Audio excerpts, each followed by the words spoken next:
সাম্প্রতিক এক ঘোষণায় বিটিএস গিনেস ওয়ার্ল্ড রেকর্ডস কর্তৃক আইকন উপাধি লাভ করে তাদের দ্বারাই ইতিহাস সৃষ্টি করেছে। এটি একটি অত্যন্ত মর্যাদাপূর্ণ স্বীকৃতি যা কিংবদন্তি তুল্য কীর্তির অধিকারী শিল্পীদের সম্মাননা জানায়। 17 মে এই বয় গ্রুপটি আইকনের মর্যাদাপূর্ণ তালিকায় যুক্ত হয় এবং সঙ্গীত শিল্পে তাদের অসামান্য অবদান ও চিত্তাকর্ষক মাইলফলকের জন্য প্রশংসা করিয়ে একমাত্র সঙ্গীত দল ও প্রথম এশীয় শিল্পী হিসেবে অন্তর্ভুক্ত হয়। গিনেস ওয়ার্ল্ড রেকর্ডস বিটিএসকে পরিচয় করিয়ে দিয়ে বলেছে, আপনি যদি বিটিএসকে না চেনেন তাহলে সম্ভবত আপনি অন্ধকারে ছিলেন।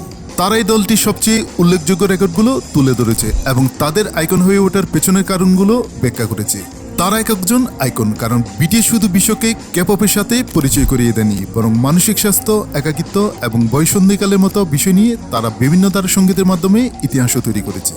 এই মর্যাদাপূর্ণ তালিকায় স্থান পাওয়া অন্যান্য বিনোদন ব্যক্তিত্বের মধ্যে রয়েছে Dolly Parton, Taylor Swift, Beyonce, Drake, Elton John এবং পল ম্যাককার্টনি সহ আরও অনেকে, যারা তাদের কর্মজীবন, চার্টে আধিপত্য ও অনস্বীকার্য প্রতিভার জন্য প্রশংসিত হয়েছেন।